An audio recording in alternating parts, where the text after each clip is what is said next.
నమస్తే, welcome to Magna TV. నేను Aditya.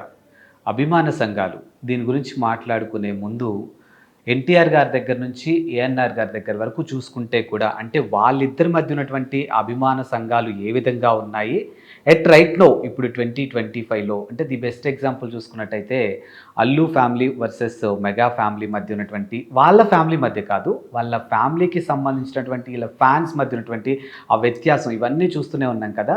So అసలు ఈ అభిమాన సంఘాలు ఎప్పుడు పుట్టాయి, అసలు ఈ అభిమాన సంఘాల మధ్య ఆ వ్యత్యాసాలు ఎందుకు వస్తాయి, అసలు ఓవరాల్గా హీరోల యొక్క రిలేషన్ ఏ విధంగా ఉంటుంది ఆన్ స్క్రీన్ ఆఫ్ స్క్రీన్, ఇలాంటి ఎన్నో అంశాల గురించి తెలుసుకునే ప్రయత్నం చేద్దాం. ప్రస్తుతం మనతో పాటు స్టూడియోలో ఉన్నారు ప్రముఖ సీనియర్ జర్నలిస్ట్ అండ్ అనలిస్ట్ మహర్షి గారు మనతో ఉన్నారు. ఒక్కసారి సార్తో మాట్లాడదాం. సార్ నమస్కారం. సార్ నమస్తే ఆదిత్య. సార్ ఈ మధ్యకాలంలో సోషల్ మీడియా వేదికగా చూస్తూనే ఉన్నాము, తమ అభిమాన హీరోని తక్కువ చేసి మాట్లాడారు అని మరో అభిమాన హీరో అభిమానులు కొట్టినటువంటి సందర్భాలు ఉన్నాయి. ఇది ఇప్పుడుది కాదు, అంటే గతంలో చూసుకుంటే ఏఎన్ఆర్ గారు ఎన్టీ రామారావు గారు మధ్య కూడా అంటే వాళ్ళ అభిమాన సంఘాల మధ్య కూడా కొంచెం డిఫరెన్సెస్ ఉన్నదని తెలుస్తూ ఉంది.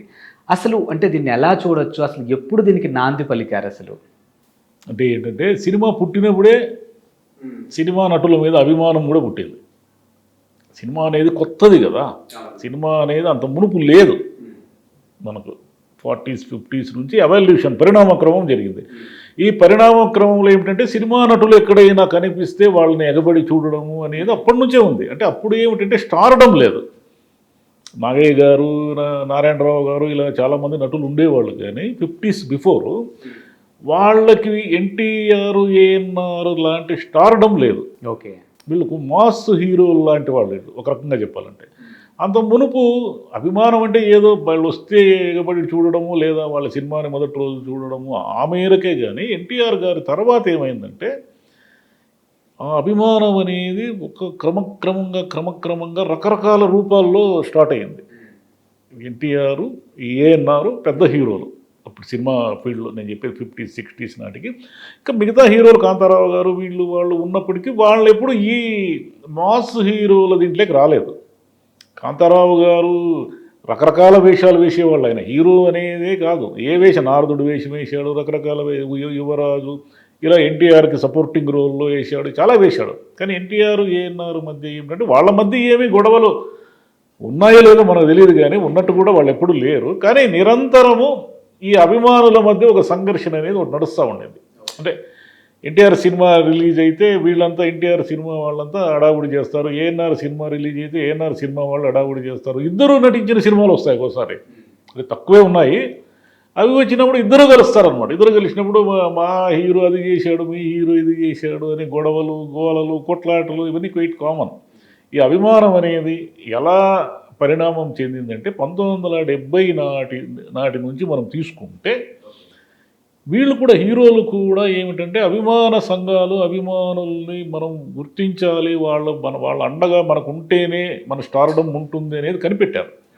ఎన్టీఆర్ గారు కూడా ఏమిటంటే మన పుణ్యక్షేత్రాలు వేసేవాళ్ళు, టూరిస్ట్ బస్సు పుణ్యక్షేత్రాల్లో ఏమిటంటే తిరుపతి తర్వాత మద్రాసులో చూపించే అత్యంత ముఖ్యమైన ప్రదేశాల్లో ఏమిటంటే ఎన్టీఆర్ ఏఎన్ఆర్ ఇళ్ళు.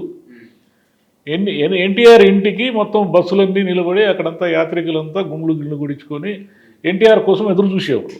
ఎన్టీఆర్ ఏమిటంటే ఆ బాల్కనీలో నుంచి ఇలా చేయి ఊపి అలా వెళితే వాళ్ళకి సంతోషం.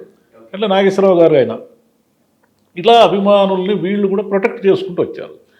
ప్రొటెక్ట్ చేసుకుంటూ వచ్చేది కాక నాగేశ్వరరావు గారికి ఒక అలవాటు ఉండేది. ఆయన పిఏనో ఎవరినో పెట్టుకొని మీరు ఉత్తరాలు రాస్తే బదులు ఉత్తరం వచ్చేది ఆయన నుంచి. నాగేశ్వరరావు గారు అంటే మీరంటే అభిమానం అండి, అదండి ఇదండి అని ఉత్తరం రాశారనుకో, మీ అడ్రస్కి ఒక ఫోటో, నాగేశ్వరరావు గారి ఫోటో, ఒక మీ అభిమానానికి కృతజ్ఞతలు అన్నట్టుగా ఒక ఆయన సంతకంతో ఒకటి వచ్చేది. దీన్ని వీళ్ళు విపరీతంగా చూపించేసి నాగేశ్వరరావే నాకు ఉత్తరం రాశాడు, ఆయనే నాకు ఫోటో పంపాడు, సంతకం పెట్టి మరీ పంపించాడని ఆ రోజుల్లో 70sలో ఈ అభిమానం తీవ్రంగా ఉండేది. ఎన్టీఆర్ గారు పెద్దగా ఈ సంతకాలు పెట్టి ఫోటోలు పంపించి అలవాట్లేదు, కానీ ఏఎన్ఆర్ గారికి ఉండేది అది. తర్వాత ఏమైందంటే ఎన్టీఆర్ వర్సెస్ ఏఎన్ఆర్ అభిమానం అనేది 74 75 తర్వాత అది ఒక తీవ్రతకి వెళ్ళిపోయింది. తీవ్రతకి ఏమిటంటే ఊరూరా వాళ్ళ అభిమాన సంఘాలు, అంటే అభిమాన సంఘాలంతా కలిసి ఒక చోట ఏదో ఒక పార్కులోనో ఏదో ఒక ప్లేస్లోనో సమావేశమై తమ హీరో రికార్డులు, తమ హీరో కలెక్షన్లు, తమ హీరో ఏదో రకరకాల పేపర్ కటింగ్లు ఇవన్నీ పెట్టుకుని డిస్కషన్ చేయడము, అక్కినేని నాగేశ్వరరావు గారి అభిమానులు బండబూతులు తిట్టడమే కాకుండా ఉత్తరాలు రాసుకోవడము, మీరు అంటే కరపత్రాలు వేయడము, ఛాలెంజ్ చేయడం అనమాట. మా హీరో కలెక్షన్ ఎంత, మీ హీరోకి దమ్ముంటే ఇంత కలెక్షన్ ఉంటే చూపించండి, ఇలా ఛాలెంజ్ చేసుకుంటూ ఒకరికొకరు ఛాలెంజ్లు చేసుకోవడము, ఇవన్నీ జరుగుతూ అడవి రాముడితో సిచ్యువేషన్స్ మారిపోయాయి. 1977లో వచ్చిన అడవి రాముడు అంతకు మునుపు ఏం జరిగేదంటే, ఒక హీరో కటౌట్లు ఇవి వస్తే పూలదండలు వేయడము, కొంతమంది పిచ్చి అభిమానం ముదిరితే టెంకాయలు కొట్టడము, పాలాభిషేకం చేయడము. చూడండి ఒకసారి కటౌట్కు పాలాభిషేకం చేసి దాంట్లో జారి పడేవాళ్ళు ప్రేక్షకులు చాలామంది. అంటే జిగట కదా మొత్తం ఆవరణ అంతా. ఆ స్థాయి దాటిపోయి అడవి రాముడితో ఏమైపోయిందంటే అభిమానం అనేది శృతి మించిపోయింది. ఓకే, నీకు ఆరేసుకోబోయి పారేసుకో అనే పాటకి నాణ్యాలు విసరడం అనేది అవి అడవి రాముడితోనే మొదలైంది. కాయిన్స్ విసిరేవాళ్ళు థియేటర్లో వెనక బాల్కనీలోనో ఎక్కడో ఒక చోటు నుంచి. ఒక రోజుల్లో 5 పైసలు 10 పైసలు కూడా ఉండేవి కదా. అంటే ఒక 2 రూపాయలు 3 రూపాయలకు ఇంత గుప్పిటి నిండా చిల్లర తీసుకుని ఆ అడవి రాముడు పాట వచ్చిన వెంటనే బళ్ళు బళ్ళు బళ్ళు బళ్ళు అని శబ్దాలు వినిపిస్తుంటాయి థియేటర్లో. అవన్నీ మన తలలకి, ముందు కూర్చున్న వాళ్ళ తలలకి ముక్కులకి తగులుతూ ఎక్కడ తగులుతూ ఉంటాయి. వాళ్ళు ఏమిటంటే ఆ చిల్లర ఏరుకుంటూ ఉంటారు, డబ్బులు కదా. ఇది అడవి రాముడితో మొదలైంది. అడవి రాముడులు అనేది వెర్రితలలు వేసేసింది అభిమానం. 77 తర్వాత ఇంకా ఎన్టీఆర్ గారి సినిమాలు, ఏఎన్ఆర్ గారి సినిమాలు, వీటన్నిటిలో కూడా వీళ్ళ ఈ అభిమానుల రచ్చ ఎక్కువైపోయింది. కానీ కృష్ణ అభిమానులు ఉండేవాళ్ళు. కృష్ణ అభిమానులు ఏమిటంటే వాళ్ళు ఎవరితో కలవరు, వాళ్ళు ఎవరిని ఛాలెంజ్ చేయరు. వాళ్ళు అదొక డిఫరెంట్ అనమాట. వాళ్ళు వాళ్ళ గోలలో వాళ్ళు ఉంటారు. కృష్ణ సినిమాలు వస్తే కృష్ణ సినిమాలు కటౌట్లు వేయడము, కృష్ణ వాళ్ళు ఛాలెంజ్ చేయరు. ఎన్టీఆర్ అభిమానులు, ఏఎన్ఆర్ అభిమానులు ఛాలెంజ్ చేయరు, కొట్టుకోరు. నిజానికి కృష్ణనే మాస్ హీరో కదా, ఫైటింగ్లు హీరో కదా. కృష్ణ అభిమానులు ఫైటింగ్లు చేసేవాళ్ళు కాదు. వీళ్ళిద్దరు కొట్టుకునేవాళ్ళు. వీళ్ళిద్దరు కొట్టుకొని చనిపోయిన వాళ్ళు కూడా ఉన్నారు టికెట్లో కొన్ని చోట్ల. శోభన్ బాబు గారు కానీ కృష్ణరాజు గారు కానీ వాళ్ళకేం పెద్ద అభిమాన సంఘాలు ఉండేవి కాదు. చాలా మైన్యూట్, అంటే పెద్ద హడావుడి ఉండే అంత హీరోలు కాదు వాళ్ళు. చిరంజీవి గారి తర్వాత మొత్తం ఇప్పుడు అడవి రాముడు ఎలా ఒక బెంచ్ మార్క్ లాగా అభిమాన సంఘాలు మారిపోయినాయో, చిరంజీవి గారి రాక తర్వాత మొదట్లో ఆయనంటే ఇష్టపడేవాళ్ళు, ఆయనంటే అభిమానం చూపించేవాళ్ళు ఉన్నప్పటికీ ఖైదీ సినిమా తర్వాత మొత్తం సిచ్యువేషన్స్ మారిపోయినాయి. ఓకే, ఖైదీ సినిమా ఏమిటంటే అది సూపర్ డూపర్ హిట్. అటువంటి సినిమా గతంలో ఎవరు చూడలే. అన్ని ఫైటింగ్లు, ఒక హీరో నిజంగానే ఫైట్ చేయడం, డూపు లేదు, నిజంగానే ఫైట్ చేయడము, ఈ గూస్ బంప్స్ అంటారు ఈ రోజుల్లో, అలాంటివి చూసేసరికి ఓకే, చిరంజీవి సినిమాలకి విపరీతంగా ఎగబడడం ప్రారంభించారు. చిరంజీవి అభిమానులు విపరీతమైన జోరైపోయింది అనమాట. చిరంజీవి గారితో మొదలైన ఈ విపరీతమైన జోరు చివరికి అర్ధరాత్రి షోలు స్టార్ట్ అయ్యాయి. బాలకృష్ణ గారు, చిరంజీవి గారు దాదాపుగా ఈక్వల్ స్టార్డమ్ తర్వాత తరం హీరోల్లో. బాలకృష్ణ గారి సినిమాలు, చిరంజీవి గారి సినిమాలకి ఈ నైట్ షోస్ అన్నమాట.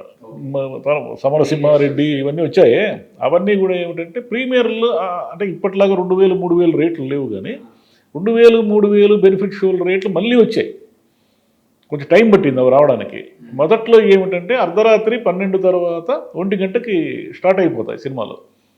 ఈ చిరంజీవి గారిదైనా బాలకృష్ణ గారిదైనా స్టార్ట్ అయిన తర్వాత మళ్ళీ 1 గంట షో తర్వాత మళ్ళీ తెల్లవారు 4కి అట్లా షో రన్ అవుతూనే ఉంటాయి. అవి 7కి 10కి 12కి ఇట్లా షో రన్ అవుతూనే ఉంటాయి అనమాట. అంటే ఇప్పట్లాగా అన్ని థియేటర్లు ఒక సినిమా ఇచ్చే లేదు, అది లేదనమాట. ఒక సినిమాని 3-4 థియేటర్లు ఇచ్చేవాడు. వీళ్ళిద్దరి మధ్య పోటీ ప్రారంభమైంది. ఏఎన్ఆర్, ఎన్టీఆర్ రిటైర్డ్ అయ్యారు. అంటే ఎన్టీఆర్ గారు రాజకీయాల్లోకి వెళ్ళారు, ఏఎన్ఆర్ గారు మెల్లిగా స్లో డౌన్ అయ్యి ఏదో తాత పాత్రలోకి వచ్చారు. ఏఎన్ఆర్, ఎన్టీఆర్ కలిసి తీసిన చాణక్య, చంద్రగుప్త, రామకృష్ణులు ఇలాంటి సినిమాలకు ఇద్దరు కొట్టుకున్నారు. ఎన్టీఆర్ అభిమానులు, ఏఎన్ఆర్ అభిమానులు ఇద్దరు కలిసే కదా యాక్ట్ చేశారు. ఇద్దరు కలిసి యాక్ట్ చేసినప్పుడు వీళ్ళిద్దరు ఎందుకు కొట్టుకునేది? అట్లా ఏమిటంటే వాళ్ళిద్దరి మధ్య విభేదాలు ఉన్నాయో లేదో మనకు తెలియదు, కానీ ఉండే అవకాశం కూడా లేదు. కానీ అభిమానులు మాత్రము నిరంతరము కొట్టుకునేవాళ్ళు. చిరంజీవి, బాలకృష్ణ అభిమానులకు పెద్దగా వైరుధ్యం లేదు, కానీ వాళ్ళు ఎందుకు కొట్టుకున్న దాఖలాలు లేవు, కానీ ఎవరి పనులు వాళ్ళు చేసుకునేవాళ్ళు. చిరంజీవి గారి తర్వాత మీరు చెప్పే బెనిఫిట్ షోలు ఆ తర్వాత కాలక్రమంలో వచ్చాయి. 90s తర్వాత జగదేక వీరుడు, అతిలోక సుందరి, బాలకృష్ణ గారి భైరవ ద్వీపము ఇవన్నీ వచ్చాయి. వీటికి బెనిఫిట్ షోలు స్టార్ట్ అయిపోయినాయి. బెనిఫిట్ షోలు అంటే అభిమానులకు టికెట్లు ఇవ్వడం. థియేటర్ వాళ్ళు ఏం చేస్తారంటే ఒక షో టికెట్లన్నీ అభిమానుల పేరుతో ఎవరో సంఘం అధ్యక్షుడు తీసేసుకుంటాడు. ఓకే. తీసేసుకొని వాళ్ళు ఆ టికెట్కి మోర్ రేట్ అన్నమాట. అంటే ఉదాహరణకి ఆ రోజుల్లో ఒక 50 రూపాయల టికెట్ ఉందనుకోండి, 250, 300 రూపాయలు ఇచ్చేవాడు. ఇది స్టార్ట్ అయింది. ఆ తర్వాత రోజుల్లో స్టార్ట్ అయింది. ఇంకా అది కాలక్రమేణా మళ్ళీ కొత్త కొత్త నటులు రావడం ఇప్పుడేమో అల్లు అర్జున్ వర్సెస్ పవన్ కళ్యాణ్ అని, ఇంకా ఇప్పుడు అంతా ఆన్లైనే కాబట్టి ఇప్పుడంతా సోషల్ మీడియాలో ఒకరినొకరు తిట్టుకోవడము, ట్రోల్ చేయడము, వైరల్ ఇవన్నీ ఉన్నాయి. కానీ ఆ రోజుల్లో ఏమంటే ఫిజికలే, ఆన్లైన్ లేదు. ఆ రోజుల్లో ఫోన్లు కూడా లేవు కదా. తిట్టుకోవాలంటే మీ ఎదురెదురుకుండి తిట్టుకోవాల్సిందే. మనం ఫోన్లో తిట్టుకునే అవకాశం కూడా లేదు, ఏమీ లేదు. కాకపోతే కరపత్రాలు వేసుకునేవాడు. అవి ఎట్లా ఉండేవి అంటే మా హీరో కలెక్షన్లు అని వరుసగా ఒక 10 సినిమాల కలెక్షన్లు, మీకు దమ్ముంటే ఇది బీట్ చేయండి అని వాళ్ళకి ఛాలెంజ్. మళ్ళీ వాళ్ళు ఒక కరపత్రం వేసేవాళ్ళు, మా హీరో కలెక్షన్లో మీకు దమ్ముంటే ఎదుర్కోండి, చూడు ఈ 4 థియేటర్లో 100 రోజులు ఆడింది, ఇది 50 థియేటర్లో 100 రోజులు ఆడింది, ఇది మొదటి వారం కలెక్షన్. ఎక్కడ సేకరించేవాళ్ళు అవి? విపరీతమైన నెట్వర్క్ ఉండేది వాళ్ళకి. అది ఎక్కడి నుంచి సేకరించేవాళ్ళో తెలియదు. కానీ కాదు సార్, మీరు చెప్తుంటే ఆ టైంలో అది పెద్ద గొడవ ఉండొచ్చు, కానీ ఇప్పుడు చాలా క్యూట్గా అనిపిస్తుంది అది. ఆ రికార్డులన్నీ పెట్టేది, అది ఒరిజినలో కాదో ఎవరికి తెలుసు. అదే అవన్నీ ఏఎన్ఆర్ ఎన్టీఆర్తో విపరీతమైన ఇది ఉండేది, ఘర్షణ ఉండేది. తర్వాత రోజుల్లో ఏమైందంటే కాలం మారింది కదా, జనరేషన్స్ మారినాయి, కొత్త జనరేషన్స్ వచ్చాయి, చదువుకున్న వాళ్ళు బాగా పెరిగారు. ఆ రోజుల్లో అంత మాసు, ఎన్టీఆర్ అభిమానులు అంటే మ్యాక్సిమం మాసు. రిక్షా వాళ్ళు చిన్న పనులు చేసుకుని జీవించేవాళ్ళు, వీళ్ళంతా ఎక్కువ అనమాట. ఎన్టీఆర్ సినిమాకి మీకు ఆశ్చర్యం కలిగించే విషయం ఏంటంటే, శుక్రవారం రిలీజ్ అవుతుంది కదా ఎన్టీఆర్ సినిమా రిలీజ్ అయితే ఆ రోజు పని వాళ్ళు దొరకరు. మీరు ఇల్లు కన్స్ట్రక్షన్ ఉందనుకోండి, ఈ తాపీ వీళ్ళు కావాలి కదా మనకు, వాళ్ళు ఎగ్గొట్టేస్తారు, ఎన్టీఆర్ సినిమాకి వెళ్ళిపోతారు. ఎందుకు వెళ్ళిపోతారంటే వాళ్ళకి ఇప్పట్లాగా ఎర్లీ మార్నింగ్ షోలు ఇవన్నీ లేవు. షో అంటే 8:30, 9కి వేస్తారు. అంటే 9 నుంచి 12, 1 గంట వరకు ఆ సినిమాలో ఉంటారు. కాబట్టి ఆ రోజు పనిచేయదు. ఆటో వాళ్ళు వీళ్ళందరూ కూడా, రిక్షా వాళ్ళు అయితే ఎన్టీఆర్ సినిమాకి మొత్తం థియేటర్ ఆవరణ అంతా నిండిపోయి రిక్షాలు, చూడండి ఒక రిక్షాని పార్క్ చేయాలంటే ఎంత స్పేస్ కావాలి, మొత్తం బయటంతా రిక్షాలే ఉండేటివి. అట్లా అంత అభిమానం అనమాట. అంతటి అభిమానం తర్వాత చిరంజీవి గారికి, బాలకృష్ణ గారికి చూసాం. ఇప్పుడు ఈ ఫ్రైడే థర్స్డే కాన్సెప్ట్ అప్పటి నుంచే ఉంది సార్. ఎప్పుడు ఫ్రైడే సినిమాలు రిలీజ్ అనేది చాలా కాలం నుంచి ఉన్న కాన్సెప్ట్. అది ఫ్రైడే ఎందుకంటే అది శుక్రవారం అంటే లక్ష్మీదేవి అనే ఒక సెంటిమెంట్. అట్లా కాకుండా మధ్యలో ఏవైనా పండుగలు వచ్చినప్పుడు కొంచెం రిలీజ్ డేట్స్ అటు ఇటు మారేటివి. మధ్యలో ఫెస్టివల్స్ వస్తాయి కదా. ఎన్టీఆర్కి ఏఎన్ఆర్కి తీవ్రమైన పోటీ ఎక్కడంటే సంక్రాంతికి ఆయన సినిమా ఒకటి రిలీజ్ అయ్యేది, ఈయన సినిమా ఒకటి రిలీజ్. ఒకసారి దసరా బుల్లోడు, శ్రీకృష్ణ సత్య రెండో రోజు రిలీజ్ అయినాయి. దసరా బుల్లోడు బంపర్ హిట్, శ్రీకృష్ణ సత్య ఫ్లాప్. అప్పుడు బాగా గొడవలు అయినాయి వీళ్ళిద్దరు కూడా. అది ఇప్పుడు ఏమిటంటే మహేష్ బాబు, అల్లు అర్జున్, పవన్ కళ్యాణ్, ఇప్పుడు కొత్త తరం నటులు ఉన్నారు కదా, వీళ్ళు వేరే. ఇదంతా డిజిటల్ బ్యాచ్, అదంతా ఫిజికల్ బ్యాచ్ అనమాట అప్పటి ఉన్న అభిమాన సంఘాలు. సో మీరు అన్నట్టు మనం మాట్లాడుకున్నప్పుడు ఆ టైంలో అది హార్డ్గా ఉంది, ఇప్పుడు క్యూట్గా ఉంది. బట్ ఇప్పుడు అభిమానుల మధ్య గొడవలు చూస్తుంటే మాత్రం ప్రాణాలు తీసుకుంటారేమో అనిపిస్తుంది. అంటే ఆ తారా స్థాయికి వెళ్ళిపోయింది. అది టెక్నాలజీ పెరగడమా లేకపోతే సోషల్ మీడియా పుణ్యమా తెలియదు, కానీ చాలా ఎక్కువైపోయింది సార్ ఇప్పుడైతే. అభిమానులు కట్టి కనబడేవాళ్ళు.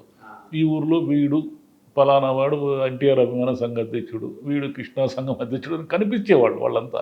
ఇప్పుడు ఎవరికి కనపడరు వాళ్ళు, అంతా ఆన్లైన్ సోషల్ మీడియాలో కొట్టుకుంటూ ఉంటారు. థియేటర్ ఫస్ట్ డే రోజు వాళ్ళు పోయి ఏదో అడావుడు చేసేటప్పుడు కనిపిస్తారేమో, కానీ మామూలుగా ఏమిటంటే సాయంత్రం అయితే సమావేశాలు ఏర్పాటు చేసుకోవడం ఇవన్నీ లేవు ఇప్పుడు. అవన్నీ పోయి మొత్తం ఆన్లైన్ వచ్చేసింది. కానీ అభిమానం, సినిమా అనేది మనకు పిచ్చి కాబట్టి, ముఖ్యంగా తెలుగు వాళ్ళకి అభిమానం అనేది ఎప్పుడూ ఉంటుంది. ఇంకా ఈ అభిమానం అన్న తర్వాత వెరితలలు వేయడం కూడా ఉంటుంది, తొక్కిసలాటలు ఇవన్నీ కూడా. ఇంకా మనం కానీ శృతి మించకుండా ఉంటే ఏదైనా, శృతి మించకుండా అభిమానం. ఇతరులపైన ద్వేషం ఎందుకు మీకు? ఇతరులపైన ఇప్పుడు ఛాలెంజ్ ఎందుకు? ఇంకొక హీరోని తిడితే మీ హీరోకి ఏమన్నా కలెక్షన్లు పెరుగుతాయేమే? కానీ అది అభిమానం అనేది ఒక రకమైన మూర్ఖత్వంతో కూడుకొని ఉంటుంది. దానికి ఏం లాజిక్ ఉండదు. అవును. కాబట్టి మీరు లాజిక్ చెప్పినా వాళ్ళకి అర్థం కాదు. కృష్ణాభిమానులు ఏం చేసేవాళ్ళు తెలుసా? జ్యోతి చిత్రాలు ప్రతి సంవత్సరము ఒక పోటీ పెట్టేవాళ్ళు, ఈ ఏడాది సూపర్ స్టార్ ఎవరు అని. ఆ సూపర్ స్టార్ ఎవరు అనే పేపర్కి ఒక కూపన్ వచ్చేది. ఆ కూపన్లో మీరు సూపర్ స్టార్ పేరు రాసి పంపించాలి. కృష్ణ అభిమానులు ఆ జ్యోతి చిత్ర పత్రికలని బండుళ్ళు కొనేవాళ్ళు. అంటే ఉదాహరణకు ఒక ఊరికి 1000 కాపీలు వస్తే 1000 వాళ్ళే కొనేవాళ్ళు. 1000 వాళ్ళే కొని ఆ కూపన్లు కత్తిరించి 1000 పోస్ట్ చేసేవాళ్ళు. అట్లా కృష్ణ జ్యోతి చిత్ర కాంపిటీషన్లో దాదాపు 7 ఏళ్ళు 8 ఏళ్ళు సూపర్ స్టార్ వచ్చారు. అన్బీటబుల్ అనమాట ఆయన. ఓకే. అంటే డబ్బులు ఖర్చు పెట్టుకొని వాళ్ళ కృష్ణని సూపర్ స్టార్ చేసేవాళ్ళు వాళ్ళు. అభిమానం అనేది అమాయకత్వంతో ఉంటుంది, కొంచెం అజ్ఞానంతో కూడా ఉంటుంది. ఆ రెండు కలిసే ఉంటాయి కాబట్టి మనం వాళ్ళ దగ్గర లాజిక్ గురించి మాట్లాడకూడదు. మీరు అన్నట్టు అభిమానానికి లాజిక్ లేదు కాబట్టి ఆ లాజిక్ లేదనే దాన్ని అంతవరకు ఆపితే బాగుండు, శృతి మించకుండా ఉంటే ఇంకా బాగుంటుంది. ఉండే ఛాన్సే లేదు. మొన్న కూడా ఒక కిస్లాట్ జరిగింది కదా. Thank you sir. Thank you.